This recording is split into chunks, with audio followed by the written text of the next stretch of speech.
up on this edition of the Hank Erwin Show. We're going to talk with a Southern California pastor who's visiting Birmingham to promote what he calls his religious Bill of Rights. His name is Pastor Ameal Hadad. He's from the Los Angeles area, and he is in Birmingham to promote true religion, freedom of a religion around the world. We're going to talk with him today. Ameal Hadad, my special guest. Stay with us.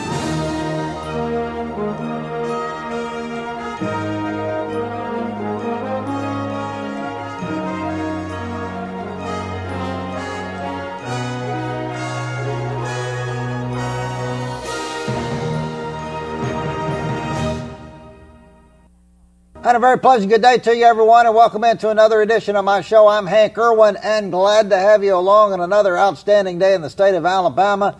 Always good to talk to you, and I hope all is well with your family.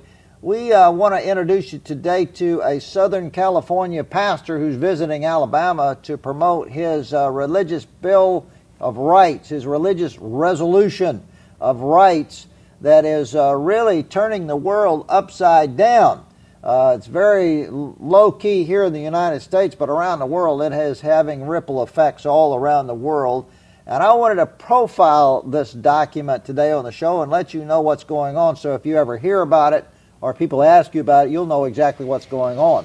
One of the things that we do on this show is we try to give you information you can't get on any other TV show in Birmingham or Alabama, and let you have exclusive information that you can use in your particular church groups or social groups that you hang around with, and you'll be able to chat about subjects that we bring up on this show, and people will say, how did you know that? Where did you get that? And you'll be able to become a VIP, very important person, because you'll know things that a lot of people elsewhere don't know. So we're going to profile this document right here. It's a religious resolution. This is a little bit about it. It is a 17-point original document. There has not been anything devised like this in close to 1,000 years, because it's like a religious Bill of Rights. It's unheard of around the world. Now, I will say this, here in the United States of America, we're used to the fact of freedom of religion. That's part of our Bill of Rights here. But outside of the United States, when you go outside the United States, this is a foreign concept. You can go into other countries of the world and there's no such thing as freedom of religion, and if you try to do that, they'll cut your neck off.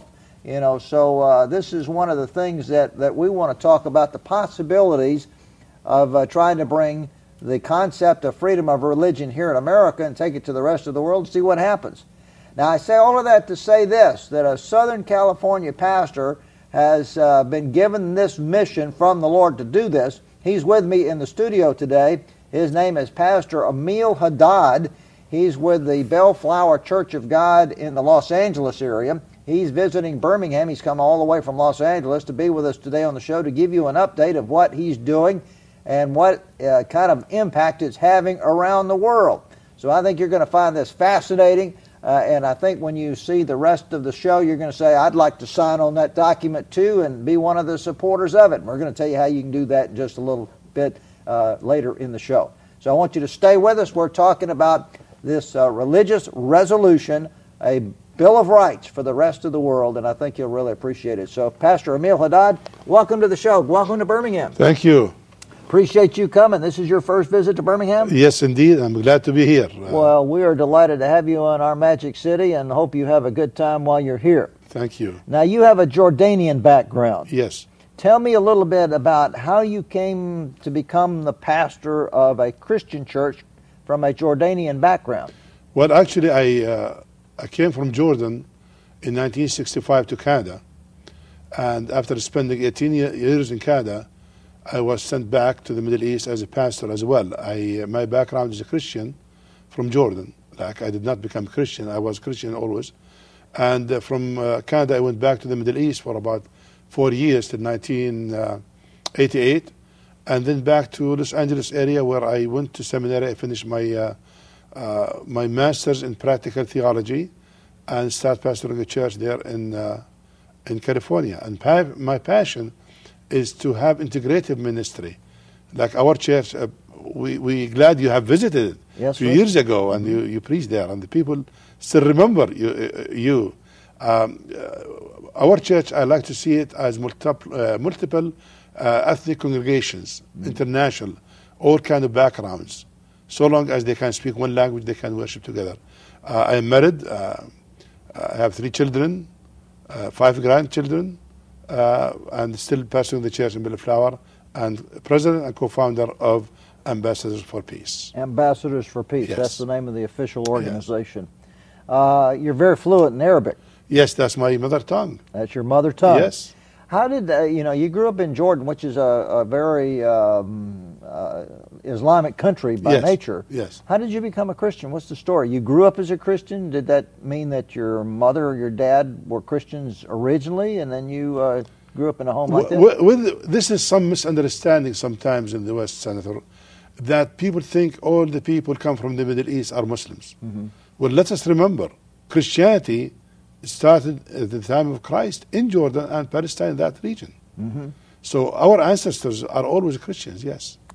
So you made a commitment to Christ when you were a young boy? Yes, indeed. I was, I think, about 10 years old when my mother first heard the gospel.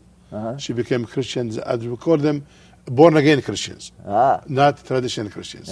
Yes, that's a long time ago. I like that idea, born-again Christian. That's what we call them. And I've had the joy of being able to preach in his church in Los Angeles several years ago, and I had a wonderful time, a very sweet church, and it's located there in Southern California, and we had a great time. But since that, a lot of things have happened since we've been out there. And you had just established Ambassadors for Peace. What is that all about? Indeed, I think if you recall, we had dinner together with Gary Ansdell, who is the co-founder also with me, my partner, I call him. It started actually in the year 2000, when my cousin, who is a poet and a writer, his name is Isa Batarse, and a friend of his, who is also a good poet, very well known, Hikmet, they used to have a meeting every month. They call it the Wednesday meeting. Mm-hmm. And what they do, those intellectuals, they bring different speakers on different subjects.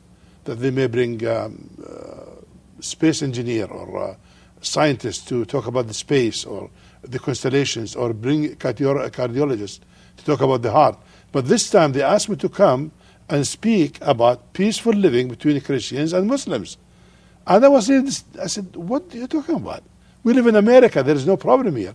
They said, no, we wanted to speak about this subject. So I came and spoke about the subject, how to live in peace with other people who don't follow your religion.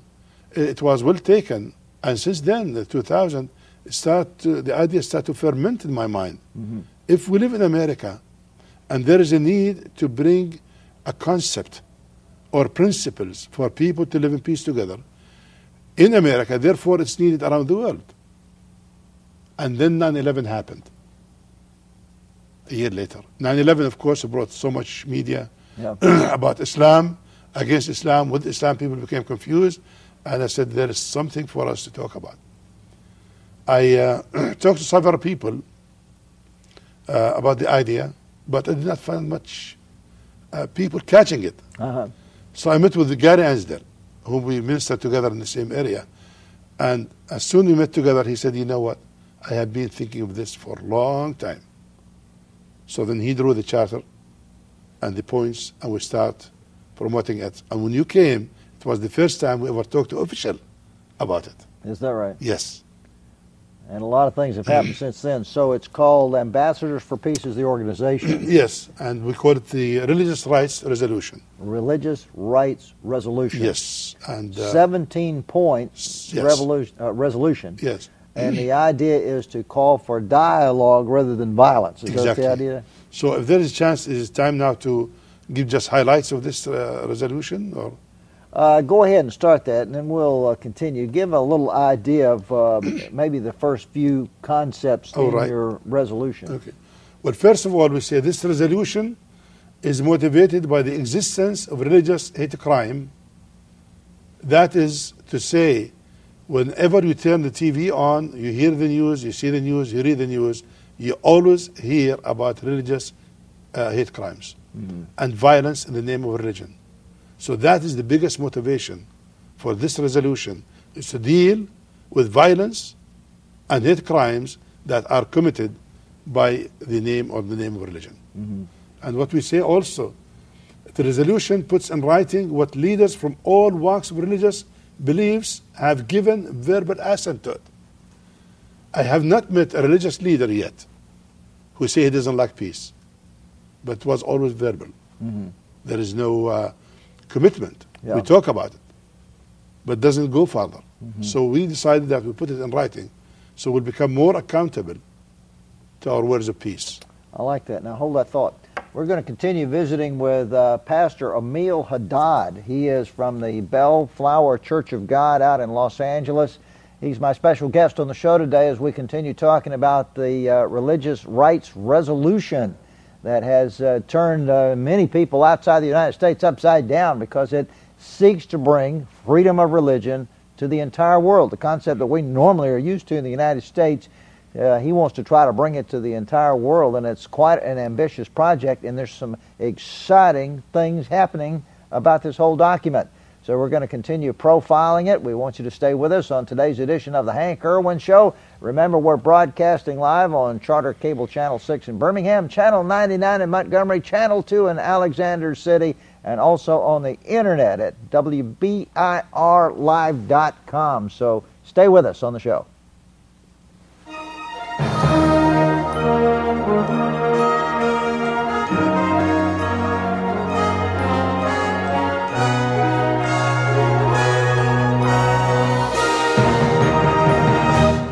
Welcome back. Hank Erwin right here with you. Glad to have you along on our daily get-together.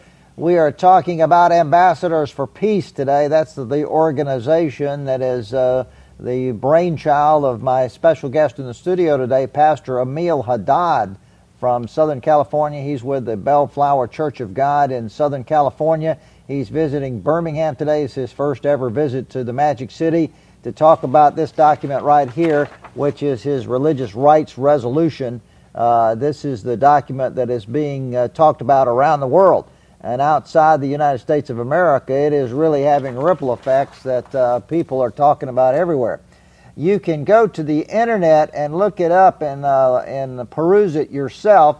Simply dial in www.am and then the letter 4 and then peace.com. You can see it on your screen right now, Ambassadors for Peace, and that is a little bit of the background where you can get the information there and read it for yourself. I think you'll find it very fascinating, and I wanted you to hear more about it so that as you talk to your friends and neighbors and they ask about this, you'll be able to tell them you know the inside story. So we're talking with Pastor Ameal Hadad. Now, before we do the rest of the document, some people would say, Pastor, are you trying to establish a one-world church with this, or what's the idea? I think this is the catch. Several people, they really challenge us. They said, what are you trying to do? Are you trying to mix religions together, like bring Islam, Christianity, and Hinduism, Judaism, put it in the blender and push the button, make one cocktail drink, this is a new religion? No, absolutely not. We are far from that. I want people to understand this is not a ecumenical movement. Because after 9/11, several church leaders, Muslim leaders, they get together and they start to sing the song that we worship one God and we are all one religion, let's get together. It's like Barnes style, happy family. That's not our goal. Our goal that every religion has its own distinction, his own doctrine. And sometimes, or most of the time, even though we have common ground with many religions, we can't deny that, but there are differences. So what happened, people start to look the other way from differences and look at the common ground, and that make you lose the truth. So that's why we made this statement. We said this resolution does not seek to be political nor ecumenical, clearly. It does not intend to convert or compare nor interpret religions. It is not racially or nationally oriented. What we are focusing is not the religion, the people of different religions, that they must learn how to judge each other based upon their own character, not to have preconceived idea about the person because he is a Muslim, that you take a different stand from him, or he's a Christian, you look at him different way. That's not the point. the point you deal with every individual as being created in the image of God, equal to you, no matter what you believe in. And I want to clarify the word ecumenical. Ecumenical, these movements that bring all religions together, we are not. I say with capital letter, not, N-O-T. We are trying to do is that people must look at each other as equal rights created in the image of God. And also, we recognize some other facts. We understand and we agree there are extremes in every religion. There is no religion is exempt from it. There are extremes. However, the way extremism is being expressed has different forms. Sometimes it comes by being prejudiced against somebody else. Sometimes by psychological intimidation. Sometimes by physical violence. So we are saying clearly here, therefore we agree that violence of any kind to exercise religious point, or to cause conversion is unacceptable. We have to be clear in that one. That the solution for the difference in your faith and my faith has to be peaceful dialogue, not violence. That's what we are seeking. I think that's fair. I don't have any problem with that. The idea of, you tell me about your religion, let me tell you about my Jesus, and then just let you make your own decision without any kind of force or intimidation or insinuation or pressure. That's right. That's what you're trying to do? Exactly. And I don't find too many people, religious leaders, are against it. We have been blessed to see so many people around the world responding positively about it. And also there's a very important point that we have to bring up, is that we believe that each religion lived out by individuals or an organization has the right to peacefully present its view of theology, people, and the hereafter. All. We believe all have the same rights to exercise their faith, debate, dialogue, do whatever you want, so long as there is no violence in the middle. That's well, I think that to me is a no-brainer. I think it's to me a fair concept of being able to just say, let's just talk about it rather than fight about it. I think that's the key. Then we came with one this is, I think, will conclude my overview with the document, because people can read it on the internet, or they could call us, or they reach us by email for any question. Like here, a couple main points. We say men and women everywhere have the God-given right to convert or not convert to any religion without harm from any other religion or national politic. God created man to be free in his own image, to make his choices. And we find many people around the world, they say that the religious choice must be personal experience. And if the person, Senator, is not free in his soul, how can his mind be free? We talk about freedom of speech, freedom of thought and opinion. I believe you cannot have free thoughts and accurate thinking without your soul being free to worship God the way you are sent to worship. Then we say every seeker has the right to enter a religious service for their own exploration of knowledge. Like people, we give them rights to come and dialogue with the other person, know about his faith and know about my faith, and let us understand each other, accept each other to exist. Yet we see the distinction between your faith and my faith. We're not trying to mix them together. And want to conclude with one beautiful statement. We therefore assert that all people have a divine right to share what they know and to live at peace with the result. This is what.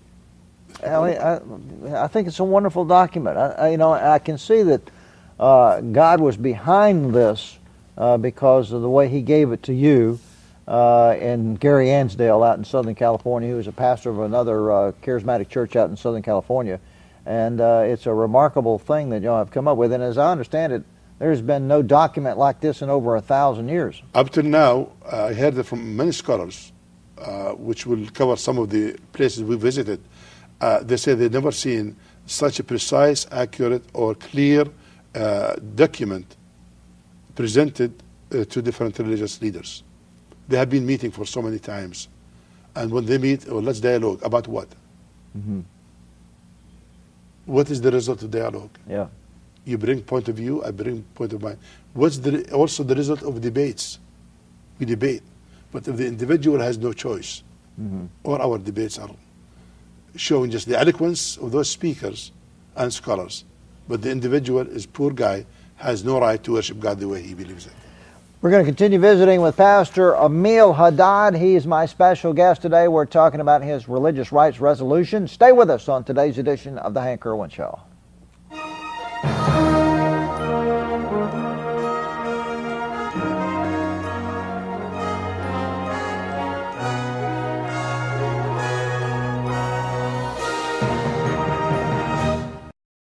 Welcome back. Hank Erwin right here with you. Glad to have you along on our daily get-together. We are talking about this document right here called a Religious Rights Resolution that is the brainchild of my guest on the set today, Pastor Ameal Hadad. He is the co-founder of Ambassadors for Peace out in Southern California. He, along with his co-founder, Gary Ansdale, Reverend Gary Ansdale, put together this 17-point religious rights resolution that they're taking around the world to seek to try to establish freedom of religion around the world. Outside the United States, folks, it doesn't exist. We're so used to it and we're kind of spoiled by it. It does not compute to us to think in terms of that, there's no such thing as freedom of religion. We think that should be just normal. Well, it's not normal. And if you try to go, for example, if you try to take a Bible into Saudi Arabia, or try to wear a cross, or try to even find a church in Saudi Arabia, you can't find it. They won't allow it. In any of the Muslim countries, Christianity is outlawed. You might be able to do it quietly to yourself in your own house, secretly, but to have a true freedom of religion in countries like that, it doesn't exist. And it's just not in the Middle East, it's around the rest of the world, in China, in Indonesia, in India, places like that. The idea of different religions having the opportunity to tell their story without violence is unheard of. So this document seeks to do that. You can go to the internet and you can read it. You can dial it up on the internet at www.am4peace.com. You can see it on the TV screen right there. Dial it up and read it for yourself. Pastor Ameal Hadad is in the studio to give you further detail about it, but I think it's something you need to know about. What's been the early reaction, Pastor, around the world? Matter of fact, we got some pictures to show. Some pictures, yes, indeed. I want to show some of these pictures, and you kind of add some commentary to them. Exactly, sure. So let's go to some of the pictures, and this one here. And here is the key, Senator. When we visit a country or religious leader in the country, we don't come and assume there is persecution. We come with the positive thought. We come to them in the word of peace. Now, this picture here, to my right, is the Grand Imam of Al-Azhar al-Sharif in Cairo, Egypt. He is the highest authority in Islam as far as the interpretation of the Quran and the Hadith and understanding Islam. In a way, to put it in perspective, similar to the Pope in the Vatican. They don't have it Pope, but similar, just to put it in perspective. To his right, the one with the gray robe, Dr. Fawzi Al-Zafzaf, he is the head of the Religious Dialogue Department. Both of them, they were in Al-Azhar al-Sharif. That was in April 2005. We went there and we presented him with our document. And I had a beautiful dialogue with the Grand Imam. I said, your virtue, we have not come here for religious debate. Because we do understand that debate is to prove your point of view. The second thing, we have not come to unify our religions. Because they don't work. You cannot unify our religions together because there are major differences. Therefore, if we started to think to unify our religions, who has the authority to do that? Are you with me? We can't unify it. Therefore, we have come with one principle, that people to be free to believe what they believe, dialogue together in peace, and be free. His answer was, there is no compulsion in religion, no force in religion. and different religions must not be cause of hatred among the people, but rather to call them for cooperation and help one another. That's his own words, as they're documented. And then he, second picture, please. Yeah, let's go back to the pictures here. We add some commentary. This one. We presented him with a plaque as a man of peace. We really appreciate him. He was cordial, he was sincere, he was very kind and loving. And the second one, please. And here in the office, this is Gary Anzer to my right, to myself, and Dr. Zafzaf, who is the head of the religious dialogue. He was told by the Grand Imam, who is higher than him, to sign it in the name of the institution, Al-Azhar al-Sharif. We are very happy about this movement. And so we left Egypt, and this is the signed document. That's in Arabic? It's in Arabic, of course. We can't translate it to English right now. Even though the document, you can read it in English, Arabic, Spanish, and Farsi in our website, 4 languages. But of course, when you sign the Arabic, you can translate the signatures. But we keep it authentic as they are. Right. So this was the visit to Egypt. And that was the visit to Egypt. Now this picture right here. Now this one here, last August, I went visited Kuwait. Several people you see here are writers. And let me explain something to you that's really strange. Those are liberals. Now when you say the word liberal in America, that means they are against the conservatives. Well, no, the liberals, they believe in freedom of speech, freedom of religion. That's in Kuwait. In Kuwait. Okay. And they are very well-known writers. Like, for instance, the first one to my left is Dr. Daoud. He is general physician. Myself, then to my right is Dr. Ahmed Baghdadi. Dr. Ahmed Baghdadi is a professor in Islam and philosophy. And he writes weekly article in California and in Kuwait. And his theme always of freedom. Always his theme is the freedom of the individual to believe what they believe, to be free. Then next to him is Mahmoud Karam, who is another writer who always... No, back up a little bit, please. The first one. Yes, Mahmoud Karam is the one who writes also about the freedom of religion. And his statement is that religious freedom must be the choice of the individual.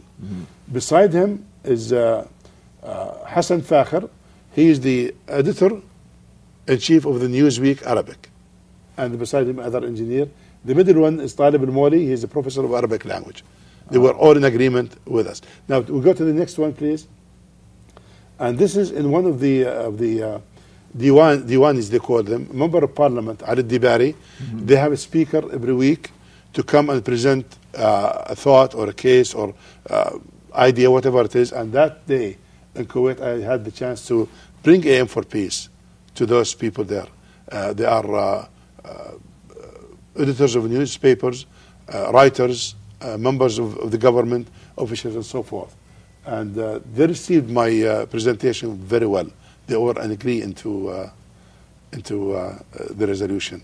And what is strange about it is when I told them that I was one of the people who entered Kuwait in 1961 when Abdul Karim Qasim, the president of Iraq, was going to take Kuwait. I went with the Jordanian army to prevent him from doing that. Is that right? Yeah. It was a good contact, actually. I love those Kuwaiti people. They are beautiful people. And here, this is the Al-Watani newspaper. They gave us good coverage. And in the top it says that the Muslim evangelist has right to go and present Islam to Christians. And the Christian evangelist has right to go to present his Christianity to Muslims. That's unheard of. Yeah, that's right there. I mean, the people are open. And there is a freedom in Kuwait, by the way. And there is a local church in Kuwait. And the pastor is Kuwaiti. His name is Emmanuel Garib. Still there. I mean, the people are sensing very good freedom. And the people, by the way, the one you saw, they hosted me. They would not allow me to pay for the hotel. I mean, they were so generous and kind. So go to the next one, please. That's a copy of the Newsweek full page. In Newsweek Arabic. That was our experience in Kuwait. It was just an amazing one. And hopefully we'll visit again Kuwait. All right, so we are visiting right now with Pastor Ameal Hadad. You just saw some of those pictures on the screen. of his trip to Egypt and Kuwait. To give you a little idea of the impact that this document right here is making around the world. Outside of the United States, it is making ripple effects beyond anybody's wildest imagination, and it's long overdue. So we're going to continue profiling it, letting you get to know more about this religious rights resolution. It's my subject today on this edition of the Hank Erwin Show. A lot more to come. Don't go away.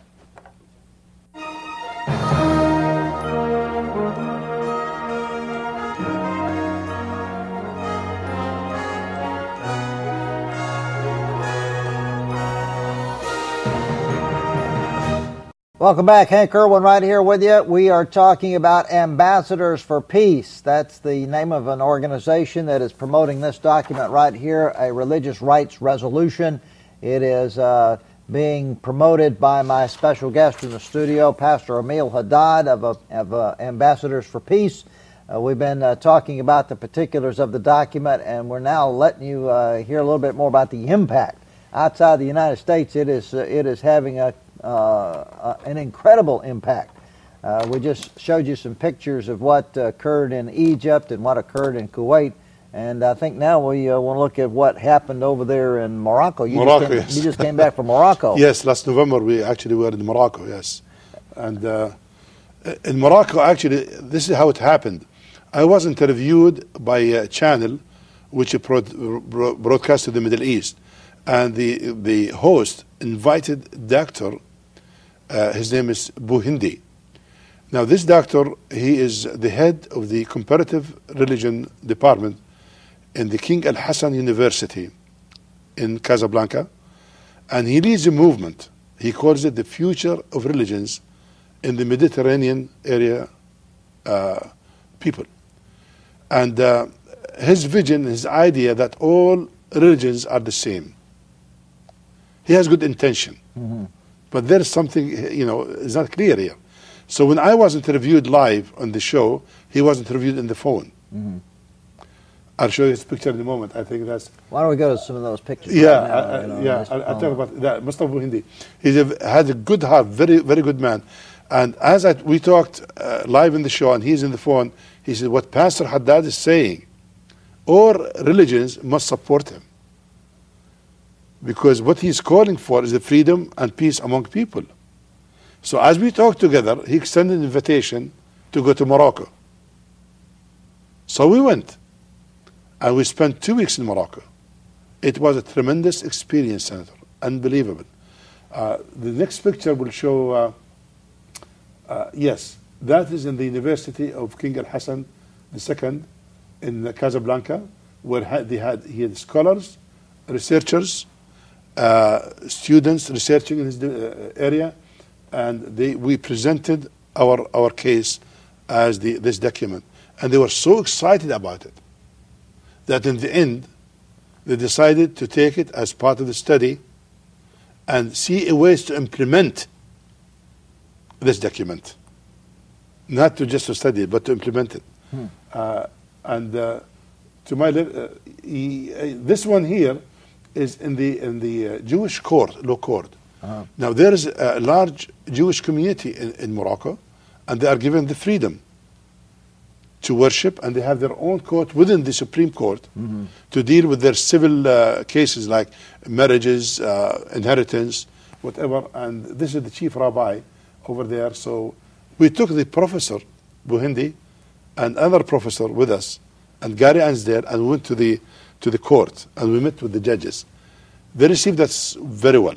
They were very, very cordial, and when we shared with them the document, they went on it, and the next picture, the chief rabbi put his stamp of approval on it.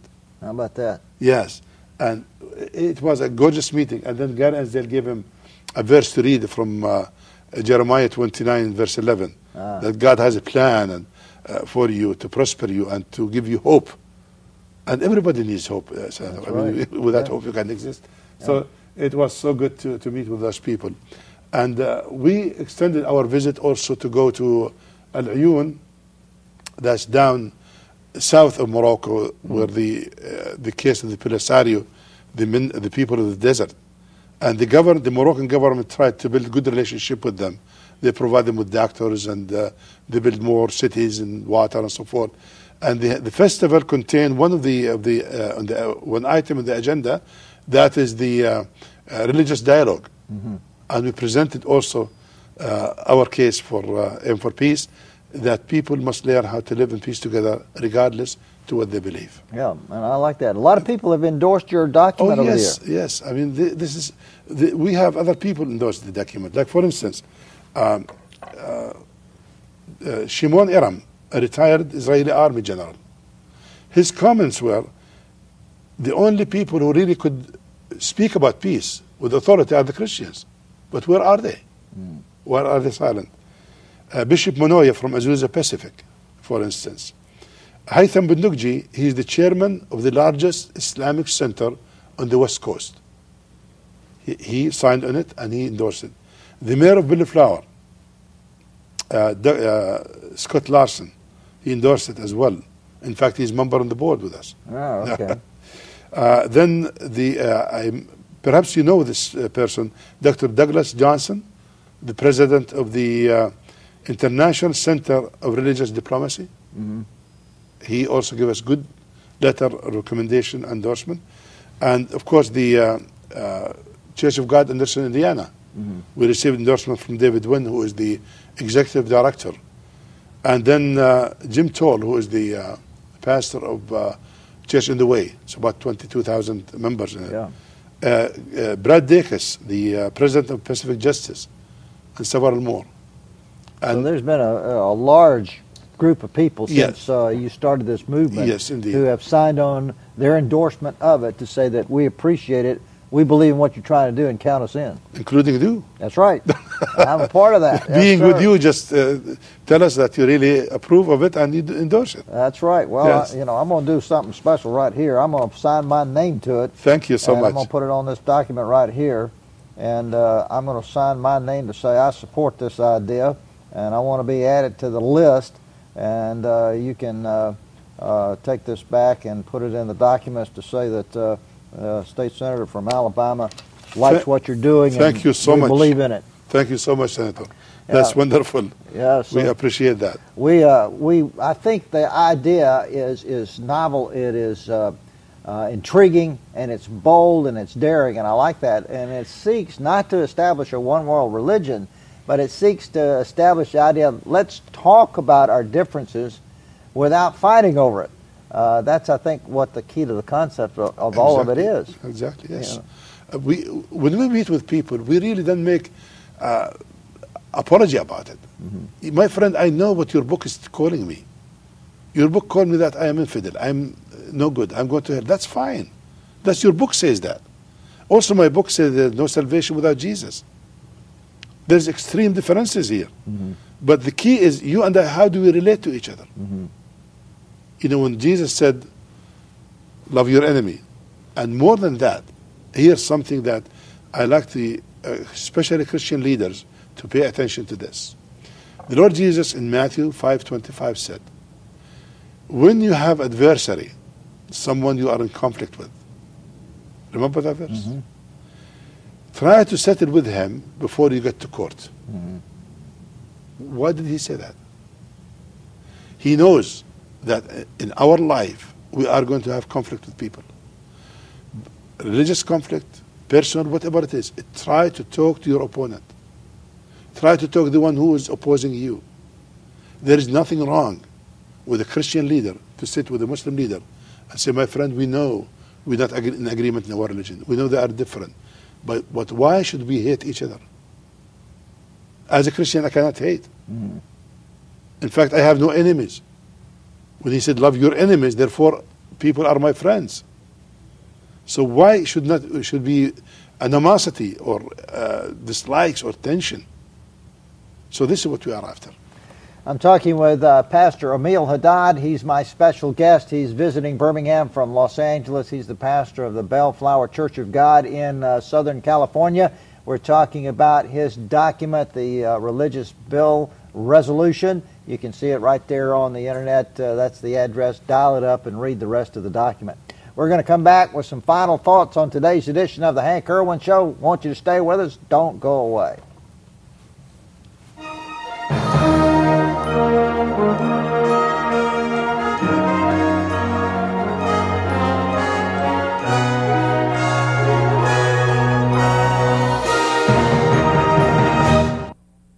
Welcome back. Hank Erwin right here with you. We've been talking today on the show about a religious rights resolution that is the brainchild of Pastor Ameal Hadad, who's in the studio with me. He is from Southern California. He's visiting Birmingham. This is his first visit to bring to our attention this document, this unique novel document that seeks to try to bring freedom of religion around the world. And that is a novel concept outside of the United States. And I want you to pray for him that the Lord will use him. And matter of fact, there's one thing I'm so appreciative of what you're doing. I wanted to give you something. This is unusual. We don't do this on my show, but for you, I want to do this. I have a document right here from the state of Alabama. This is a resolution commending you, and I'm going to read it. It says, commending Pastor Ameal Hadad for work toward world peace. And it reads like this: whereas highest commendations are due to Pastor Ameal Hadad of the Bellflower Church of God for his tireless efforts toward world peace, and whereas Pastor Ameal Hadad's ministry has taken him through North America, Europe, Middle East, Asia, and he continues to travel the world with the resolve of seeing people live with mutual respect and acceptance regardless of religious affiliation, and whereas he affirms mankind's common humanity and the inalienable rights of all individuals, and has resolved to oppose violence, hate crimes, and religious persecution, and whereas his mandate is that all may coexist with religious freedom, respect, and open dialogue, now therefore be it resolved by the Senate of the Legislature of the State of Alabama that it is a privilege to recognize and commend Pastor Ameal Hadad for his dedicated efforts on behalf of religious freedom and world peace, and by a copy of this resolution we extend our best wishes for success in his endeavors. And it's signed McDowell Lee, Secretary of the Senate of the State of Alabama. Thank you. And I wanted to present it to Thank you. And let you have that and Really take that honored. back to your ministry in Southern California. Thank you so much. Knowing that we are praying for you. Thank you so much. I am really honored. Thank you, Senator. Well, that's very good. Appreciate There's that. one other thing I want you to do. This is a lapel pin from the state of Alabama. I want you to wear it on your collar as an ambassador from the state of Alabama as well, to say that the people in Alabama are supportive of your ministry, and we want you to do well and have God's blessing on your travels. Thank you so much. Can I wear it now? Yeah. Thank you so much. Put that on. Just tear that Thank open you. and put that on, and we may put them in that plastic, but That's all right. Thank you go so ahead much. and put that on and wear it with joy and great pride that we appreciate what you're doing. This is a great movement, Ambassadors for Peace, and it is available for you to look at on the internet. Let's put the internet address back up on the screen, and folks, if you want to look and learn more about this, it's called am4peace.com. That's the website, and it's for the Ambassadors for Peace organization, and you can read the religious rights resolution that's been constructed by Pastor Ameal Hadad and also his colleague Gary Ansdale. Last thoughts. I mean, where to from here? Well, we have several countries are targeted, and we hope they will open. Mm-hmm. And we shy away from telling specifically. Sure. But we have talked to the ambassadors of that land, and the amazing thing, everyone we talked to, he was positive. Mm-hmm. But sort of, the idea is still strange, Senator. People are not catching it yet. But the more we talk about it, the more their mind is getting to accept it and think of it. But we have overseas, I'm going to be leaving the 22nd of this month till February, then I'll be back. That's what we do. Well, we're glad to have you in the state of Alabama. Thank you so much. You are always welcome here, and Thank you. come back anytime. You're always welcome in our state. Same thing. You're welcome to come and preach anytime in our church. All right. Well, that's a deal. I'll take you up on that. Yes, Well, you are. Thank you. that is Pastor Ameal Hadad, and I want you to pray for him that the Lord will continue to bless his organization, Ambassadors for Peace. Well, that's our show. We got to go. It's always good to visit with you. We'll be back at this same time again tomorrow. Until our next visit, this is Hank Erwin saying God bless you and God bless Alabama. Bye-bye.